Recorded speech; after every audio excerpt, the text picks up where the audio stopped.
Slumdog Millionnaire, Lion ou encore The Green Knight, ça fait des années que je suis passionné par les choix des films de Dev Patel, un acteur dont j'ai beaucoup suivi l'évolution à travers ces dernières années, alors vous imaginez bien que ça fait un petit quelque chose de le voir enfin diriger son propre film ici. Vous l'aurez donc compris, aujourd'hui on va parler de Monkey Man, le film produit par Jordan Peele et qui a bien failli ne jamais voir le jour. Alors est-ce que c'est l'une des séances à ne surtout pas manquer au cinéma cette année? C'est ce que je vous propose de découvrir aujourd'hui dans cette critique.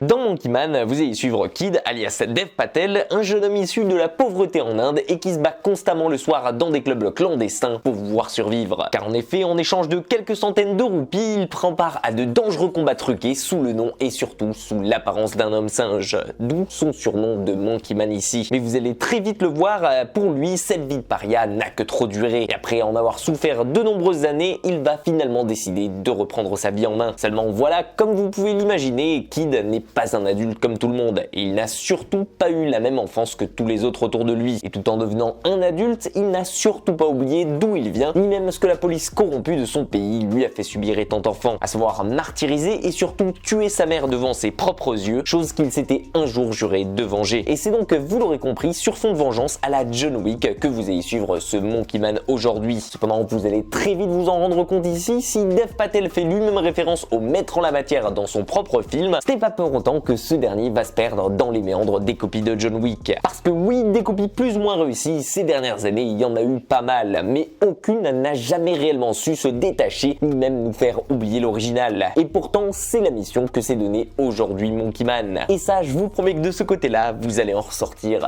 totalement bluffé. Parce que oui, non content de nous offrir un vrai film de vengeance avec des enjeux, des combats, vous l'aurez compris, mais aussi du réalisme et de la brutalité, ce qui fait en général tout le bonheur des fans de John Wick, eh bien Dev Patel a su faire un contre-pied intelligent ici qui lui permet de ne pas souffrir de la comparaison en permanence avec son principal concurrent ici, à savoir de 1 en nous proposant une histoire rafraîchissante et inattendue, mais aussi et surtout en s'éloignant drastiquement de ce que l'on connaît déjà afin de nous dépayser à l'aide de son décor principal, à savoir l'Inde et sa culture, tout en utilisant ses légendes afin de les insérer au cours de son récit. Et ça, vous allez très vite le découvrir par vous-même, c'est tout ce côté dépaysant et hypnotisant qui va vite enrichir son histoire pour nous captiver pendant plus de 2 heures ici. Fini donc la culture américaine, les grosses bagnoles et même les flingues, et place donc aux légendes et surtout aux divinités hindouistes. Et vous allez très vite le comprendre, elles auront une très grande importance dans ce récit. Alors pour peu que vous ayez aimé l'ambiance d'un Slumdog Millionnaire comme moi, je peux vous assurer que vous allez adorer cette nouvelle proposition. Car bien évidemment, si son histoire est des plus captivantes, ce n'est pas la seule chose dont peut se targuer d'avoir réussi ce Monkey Man ici. Parce que personnellement, ce qui m'a le plus bluffé aujourd'hui, entre ses combats prenants, son esthétique des plus soignés ou même son dépaysement total, c'est bel et bien la capacité avec laquelle Dev Patel maîtrisait la caméra. Et je peux vous dire que pour quelqu'un qui inaugure son premier passage en tant que réalisateur, il n'a clairement pas à rougir, surtout quand il arrive à se démarquer autant que Chad Stahelski dans son dernier John Wick. Honnêtement, je vous jure que c'est bluffant de voir à quel point ici il n'y a pas un seul plan foiré, ou même qui nous donne l'impression de ne pas avoir été réfléchi à l'avance. Et c'en est encore plus perturbant parce qu'on a clairement l'impression de faire face à une œuvre d'un réalisateur accompli qui a déjà une bonne dizaine d'années derrière lui. Et même si on sent clairement la grande inspiration pour ses combats et pour sa mise en scène qui viennent clairement de chez John Wick, je pense que vous serez